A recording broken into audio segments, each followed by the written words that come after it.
अस्सलाम वालेकुम स्टूडेंट्स, कैसे हैं आप सब। उम्मीद है कि आप सब खैरियत से होंगे। तो बड़े इंतज़ार के बाद आइडेंटिफिकेशन ऑफ एल्डिहाइड कीटोन्स। अच्छा, मान लिया आपके पास फॉर एग्जांपल दो टेस्ट ट्यूब्स मैं आपको दे देता हूँ। एक को मैं बोल देता हूँ टेस्ट ट्यूब नंबर ए और एक को बोल देता हूँ टेस्ट ट्यूब नंबर बी, और दोनों के अंदर एक सोल्यूशन है और वो कलरलेस सोल्यूशन है, किसी का कोई कलर नहीं। मैं कह देता हूँ किसी एक में मैंने क्या ऐड किया है, एल्डिहाइड ऐड किया है, और दूसरे के अंदर मैंने फॉर एग्जांपल कीटोन ऐड किया है। अब दोनों के सॉल्यूशन एल्डिहाइड हो या कीटोन हो कलरलेस होते हैं।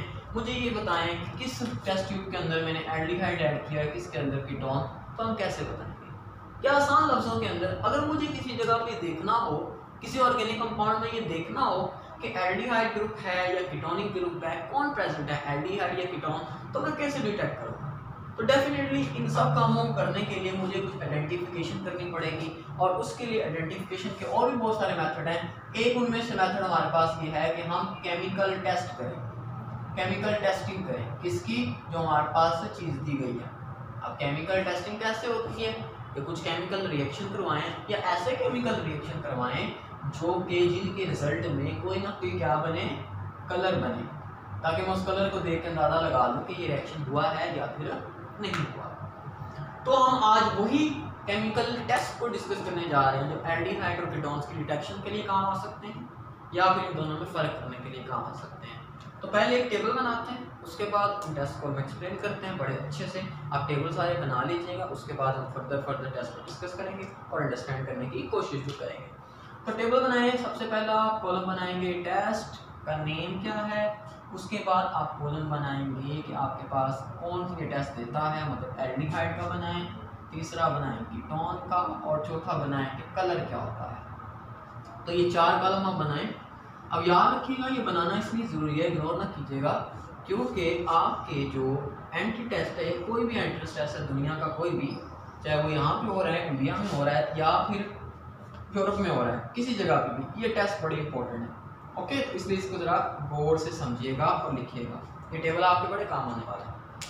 अब सबसे पहला टेस्ट जो किया जाता है वो आपके पास है 2,4 डाइनाइट्रोफिनाइल हाइड्राजीन टेस्ट।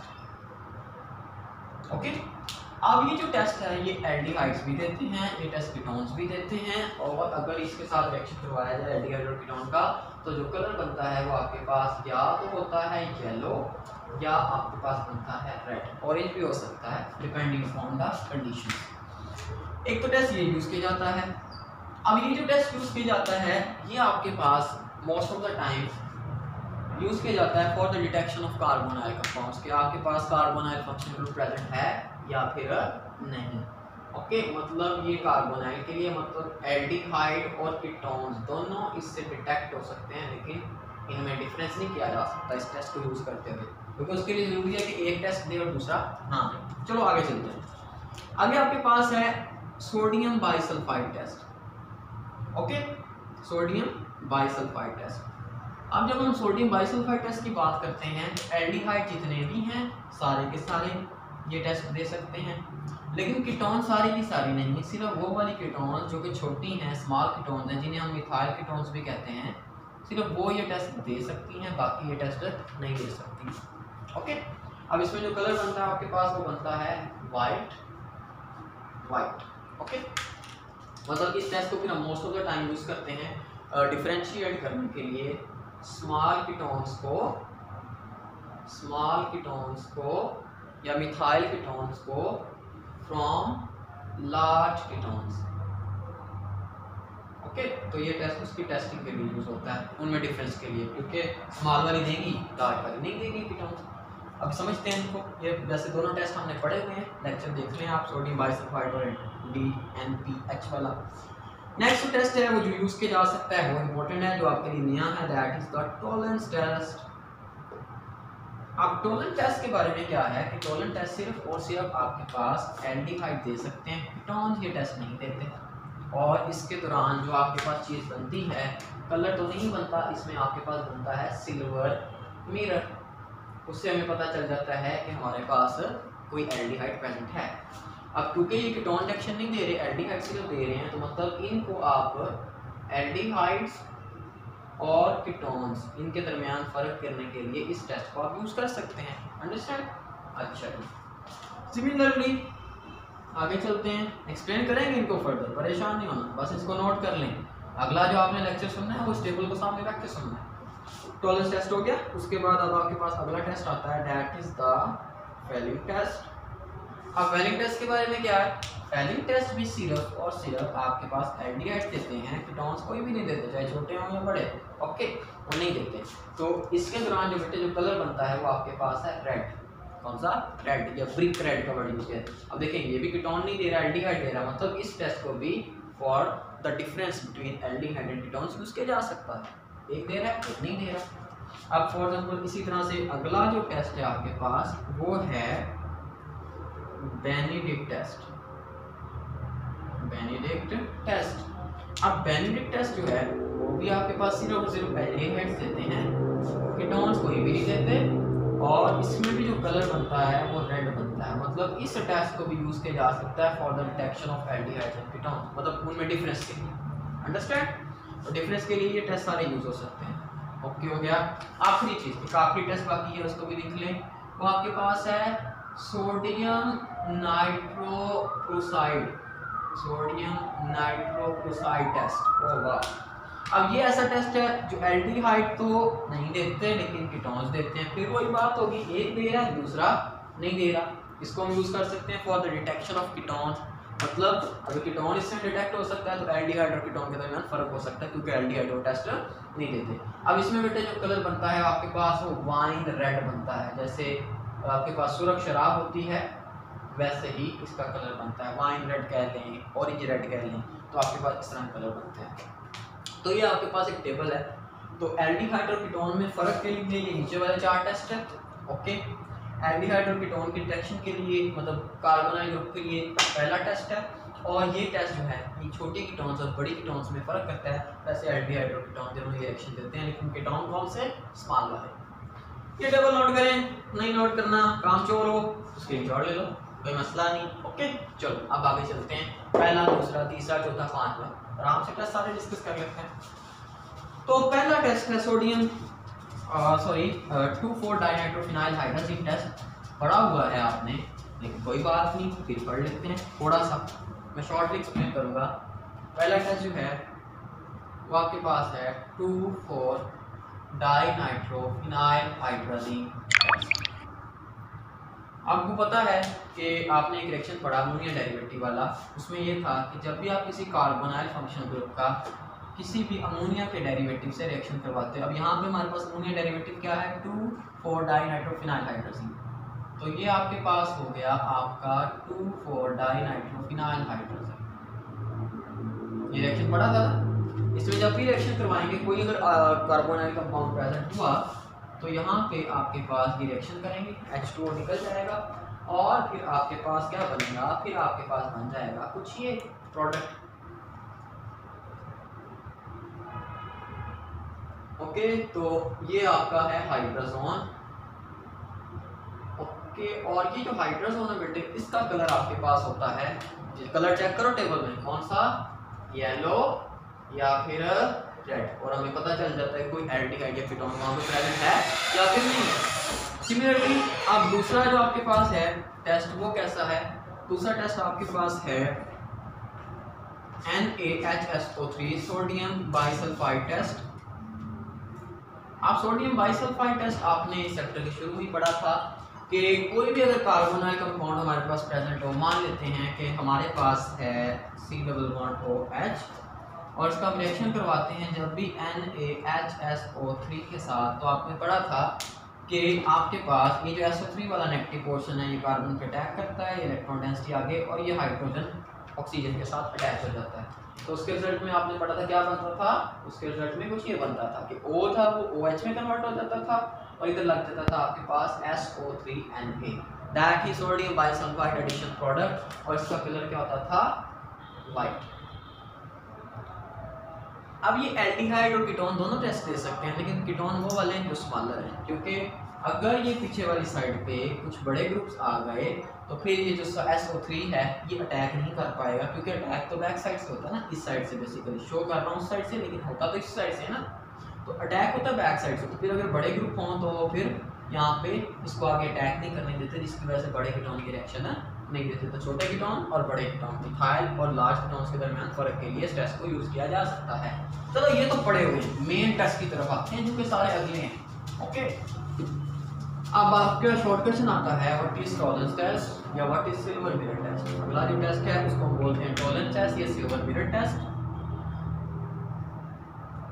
अब टॉलरेंस टेस्ट जो है ये बड़ा इंपॉर्टेंट है। इसका दूसरा नाम क्या बताया? Silver mirror test. ये भी लिख लो, चलो मैं लिख देता हूँ, सिल्वर मिरर टेस्ट। और ये एल्डिहाइड्स की डिटेक्शन के लिए यूज होता है कीटोन से, और सिर्फ एल्डिहाइड डिटेक्शन देते हैं, कीटोन नहीं। अब इसमें बेटे हम यूज क्या करते हैं? तो टॉलरेंस क्यों कहा जाता है? क्योंकि इसके अंदर हम एक रीजेंट यूज करते हैं और इस रीजेंट का नाम है टॉलरेंस रीजेंट। टॉलरेंस रीजेंट को आप ऐसे भी लिख सकते हो, आप उसे लिख सकते हो अमोनिकल सिल्वर नाइट्रेट सॉल्यूशन। असल में टॉलरेंस रीजेंट क्या है? Ammoniacal silver nitrate solution. अब अमोनिकल सिल्वर नाइट्रेट मतलब उसके अंदर अमोनिकल का मतलब है अमोनिया है कुछ, या अमोनियम हाइड्रोक्साइड।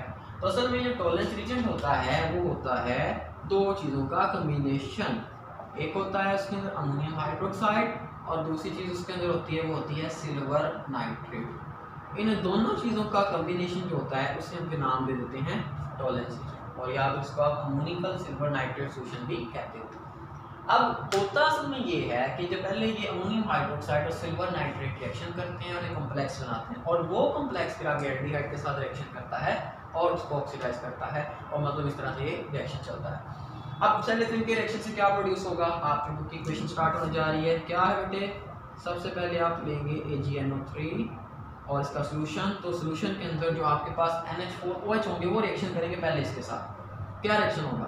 मैं एक को ऐसे लिख रहा हूँ NH4OH, 3 अमोनियम हाइड्रोक्साइड के मॉलिक्यूल यूज होते हैं। एक को ऐसे लिख रहा हूँ, दूसरे में मैं सिर्फ और सिर्फ ये NH4 को ओपन करके लिख रहा हूँ, एक में हाइड्रोजन साइड पे लिख रहा हूँ, और तीसरे में भी ऐसे लिख रहा हूँ।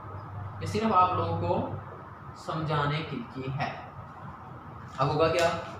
होगा ये सबसे पहले ये जो आपके पास है अमोनियम आयन NH4 पॉजिटिव, ये वाला, ये और ये अमोनियम और ये NO3 ये मिलेंगे और बना देंगे क्या? NH4NO3 ammonium nitrate. इसका तो काम से बात हुआ। अब बच गया ये सिल्वर। अब ये जो सिल्वर होता है, ये यहाँ पे मौजूद इन दो अमोनिया के मॉलिक्यूल्स के साथ रिएक्शन करता है, ठीक है ना? रिएक्शन करता है और एक कॉम्प्लेक्स बना लेता है।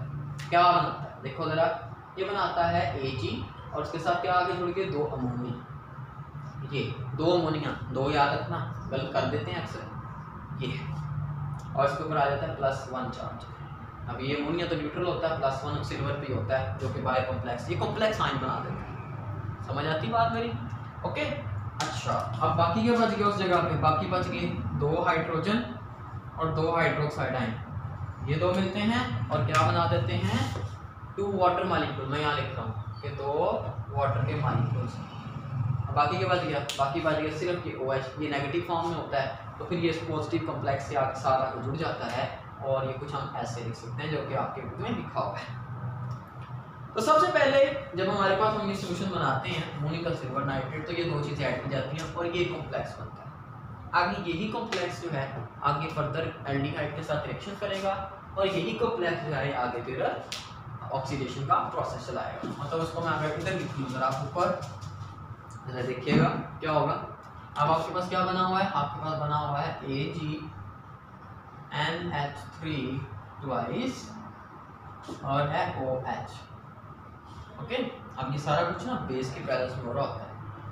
अच्छा, ये है, और आपके पास जब भी कोई इसके पास आप एल्डिहाइड लेके आएंगे तो ये क्या करता है? ये उसकी ऑक्सीडेशन कर देता है। ऑक्सीडेशन मतलब जब भी इसके साथ आप रिएक्शन करवाएंगे तो जो आपका एल्डिहाइड है वो साल्ट में कन्वर्ट हो जाएगा कार्बोक्सिलिक एसिड के, मतलब RCOO नेगेटिव।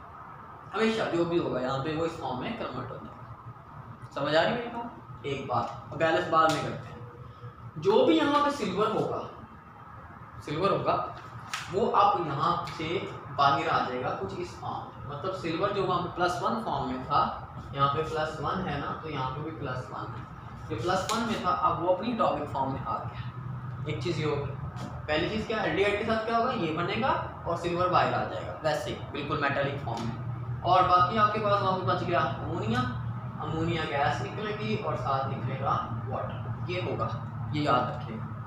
अब यहाँ पे बैलेंस अगर मैं कर दूँ तो यहाँ पे ये 2 होंगे और स्टूडेंट में यहाँ पे एक और चीज़ देखिएगा, 3 यहाँ पे अमोनिया आएंगे, 2 सिल्वर आएंगे, जाहिर सी बात है 2 शुरू में लिए तो 2 ही आएंगे।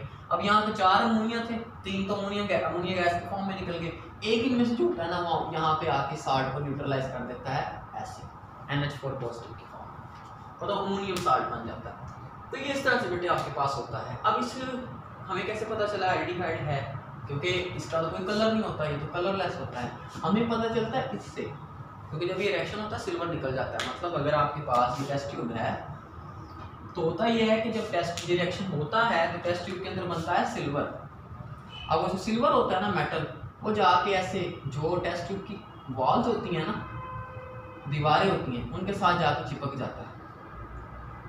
आप टेस्ट ट्यूब तो ट्रांसपेरेंट होती है, मतलब उसके आस पास देखा जा सकता है, लेकिन जब ये जाके सिल्वर चिपक जाता है उसके साथ, ठीक है ना, तो फिर ये सिल्वर जो होता है चमकीला होता है, तो हमें टेस्ट ट्यूब के इर्द गिर्द ऐसा लगता है टेस्ट ट्यूब मिरर बन गया, क्योंकि वो सिल्वर उसके साथ चिपक गया, हम उसमें अपना चेहरा देख सकते हैं।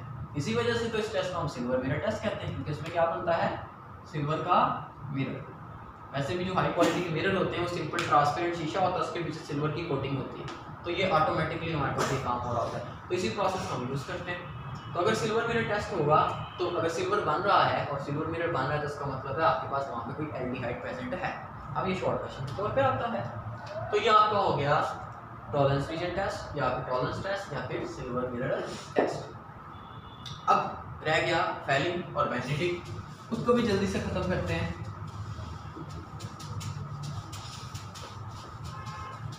आप सिल्वर मिरर टेस्ट सिर्फ और सिर्फ एल्डिहाइड देते हैं, कीटोन्स नहीं लेते। फैलिंग आ गया, फैलिंग और बेनेडिक्ट एक जैसे ही हैं, एक याद तो दूसरा ऑटोमेटिकली याद। अच्छा, फैलिंग टेस्ट जो है इसमें बेटे हम क्या यूज़ करते हैं, इसमें हम यूज़ करते हैं करवाने के लिए इसको falling solution, falling solution use करते हैं। अब फैलिंग सोल्यूशन 2 तरह के होते हैं, एक हमारे पास होता है फैलिंग ए और एक हमारे पास होता है फैलिंग बी। अब जो फैलिंग ए सोल्यूशन होता है ना, उसके अंदर हमारे पास क्या होता है, उसके अंदर हमारे पास होता है कॉपर सल्फेट डॉट 5H2O, इसे ब्लू विट्रियोल कहते हैं क्योंकि इसका कलर क्या होता है, ब्लू। हम इसको लेते हैं और सोडियम हाइड्रोक्साइड के अंदर डिसॉल्व करते हैं। और फैलिंग बी के अंदर हमारे पास क्या होता है, हमारे पास होता है sodium potassium tartrate, tartaric acid का एक कॉम्प्लेक्स होता है सोडियम पोटाशियम टार्ट्रेट। ये इन दोनों चीज़ों का जो मिक्सचर होता है वो फैलिंग सोल्यूशन होता है। और इन दोनों चीज़ों का मिक्सचर जो है ये मिल के आपके पास क्या बनाता है, यहाँ पे ये आपके पास बेटे यहाँ पे प्रोड्यूस करता है कॉपर के हाइड्रोक्साइड, जिसमें कॉपर की ऑक्सीडेशन स्टेट +2 है, क्योंकि हाइड्रोक्साइड 1 पे -1 है तो 2 पे -2, तो ये कॉपर पे क्या होगा +2। तो जो फैलिंग ए और फैलिंग बी होते हैं, 2 सोल्यूशन को हम मिलाते हैं तो हमारे पास ये बनता है, ओके। और वहाँ पे हमने सोडियम हाइड्रोक्साइड को डाला हुआ है बहुत एक्सेस में, वो पहले ही प्रेजेंट है, ओके। तो ये 2 चीज़ें हमारे पास होती हैं फैलिंग सोल्यूशन के अंदर। अब जब कोई भी एल्डिहाइड आती है, कोई भी एल्डिहाइड आता है या आती है, पता नहीं है मेल है या फीमेल है, जो भी है, तो होता ये हमारे पास कि जो आपके पास, अब देखो अभी ये सोल्यूशन कैसा है, ब्लू कलर का है, ये भी ब्लू है, सारे सोल्यूशन का कलर क्या है, ब्लू है। लेकिन जब भी हम इसके अंदर एल्डिहाइड ऐड करते हैं या इसको एल्डिहाइड के अंदर ऐड करते हैं तो रिएक्शन होता है। रिएक्शन वही होता है क्योंकि एक ऑक्सीडाइजिंग एजेंट है, ये जो फैलिंग सोल्यूशन है, ये इसको मतलब एल्डिहाइड को कन्वर्ट कर देता है आपके पास RCOONA, मतलब आपके पास साल्ट में कन्वर्ट कर देता है। किस में कन्वर्ट कर देता है, साल्ट में कन्वर्ट कर देता है, मतलब उसकी ऑक्सीडेशन होगी कार्बोक्सिलिक एसिड में, मतलब एल्डिहाइड की ऑक्सीडेशन हुई और वो कन्वर्ट हो गया कार्बोक्सिलिक एसिड के साल्ट के अंदर। लेकिन मेन जो चीज़ है वो क्या हो रही है कि यहाँ पे जो कॉपर होता है ना, ये कन्वर्ट हो जाता है Cu2O में, क्यूप्रस ऑक्साइड में। अब यहाँ पे ऑक्सीजन -2 है तो एक कॉपर की +1 होगी तो 2 की +2 होगी, फिर ये न्यूट्रॉन था, मतलब अब कॉपर अपनी +2 ऑक्सीडेशन स्टेट से +1 में चला गया, मतलब इसकी क्या होगी, रिडक्शन। और कॉपर की जब रिडक्शन होती है तो क्या बनता है, ये वाला ऑक्साइड, और इस ऑक्साइड का कलर क्या होता है, इस ऑक्साइड का कलर होता है ब्रिक रेड, ईंटों की तरह जो रेड कलर होता है वो आता है। इससे हमें पता चल जाता है, मतलब पहले जो ब्लू सोल्यूशन था ना अब वो रेड हो जाता है, तो हमें पता चलता है अच्छा यहाँ पे कोई एल्डिहाइड प्रेजेंट है। ओके, बाकी सब वही चीज़ें फॉर्मेलिटी पूरी करनी है, वाटर बन गया, समझ आ गई। तो ये इस तरह से मतलब हमारे पास फैलिंग टेस्ट होता है, समझ आ गई, ओके हो गया ये, तो हमें पता चल जाता है एल्डिहाइड है या नहीं। अब फैलिंग जैसा है वैसा ही आपके पास बेनेडिक्ट है, उसमें हम क्या यूज़ करते हैं, उसमें बेनेडिक्ट टेस्ट के अंदर हम फैलिंग सोल्यूशन की बजाय बेनेडिक्ट सोल्यूशन यूज़ करते हैं। उसमें भी दो टाइप की चीज़ें होती हैं, ठीक है ना, एयर भी। फर्क सिर्फ ये है, उसमें भी ये बिल्कुल सेम है, copper sulphate for dot 5H2O और साथ अमोनियम सोडियम हाइड्रोक्साइड, लेकिन अब यहाँ पे हम टार्ट्रेट यूज़ नहीं करते, बल्कि इस जगह पे जो हम यूज़ करते हैं साल्ट, वो आपके पास क्या है, उसका नाम आपके पास होता है सोडियम सिट्रेट, मतलब यहाँ पे हम सिट्रिक एसिड का साल्ट यूज़ करते हैं, बस इतना सा फर्क है। फिर भी इन दोनों ने मिलकर यही बनाना है, क्या ये, और फिर वैसे ही एल्डिहाइड आएगा, वैसे ही सोडियम, वैसे ही रिएक्शन बनेगा, वैसे ही कलर बनेगा। तो फैलिंग और बेनेडिक्ट एक जैसे, सिर्फ फ़र्क ये है कि जो फैलिंग होता है आपके पास वो ज़रा स्ट्रॉन्ग थोड़ा सा एज़ कम्पेयर टू बेनेडिक्ट, थोड़ा सा स्ट्रॉन्ग होता है। वैसे ओवरऑल ये माइल्ड ऑक्सीडाइजिंग एजेंट है, और बेनेडिक्ट जो होता है वो फैलिंग की निस्बत थोड़ा सा माइल्ड ऑक्सीडाइजिंग एजेंट होता है, लेकिन इसकी डिटेल में नहीं जाएंगे। तो इस तरह से आपके पास ये कीटोन एल्डिहाइड डिटेक्ट हो जाते हैं। लास्ट टेस्ट जो है आपके पास उसको भी देख लेते हैं, इधर ही कर देता हूँ मैं, that is sodium nitroxide test. Sodium nitroxide होता है Na2FeCN5NO, ये होता है सोडियम नाइट्रोक्साइड। काफ़ी मुश्किल है लेकिन आप याद नहीं करेंगे, वैसे दिन में सोडियम नाइट्रोक्साइड का जब भी किसी हम कीटोन के साथ रिएक्शन करवाते हैं तो ये एक नया कॉम्प्लेक्स बनाता है, और वो कॉम्प्लेक्स का कलर जो होता है आपके पास होता है वाइन रेड, रेड कलर आता है। अगर रेड कलर आ जाए तो इसका मतलब है आपके पास वहाँ पे क्या प्रेजेंट है, कोई ना कोई कीटोन प्रेजेंट है। इसकी कोई क्वेश्चन नहीं है तो करने की जरूरत क्या है, नहीं करेंगे हम। बाकी ये आपका मेन तो हो गया, बाकी अब यूजेस बच गए हैं वो आप पढ़िएगा। तो अब मेन जो चीज़ है याद रखिएगा, ये टेस्ट याद करना बड़ा ज़रूरी है, क्योंकि इसी से आपके एक्सरसाइज के कुछ क्वेश्चन सॉल्व होने हैं। एक्सरसाइज में बेसिकली 2 क्वेश्चन है, वो इंशाल्लाह मैं अगले लेक्चर में बढ़ा दूंगा आपको। एक तो कन्वर्जन है, और दूसरा इन टेस्टों की बेस पे किसी एल्डिहाइड और कीटोन को सेपरेट करना, अलग करना है। तो इंशाल्लाह नेक्स्ट लेक्चर में मिलते हैं आपसे, तब तक के लिए थैंक यू वेरी मच, अल्लाह हाफिज़, अस्सलाम वालेकुम।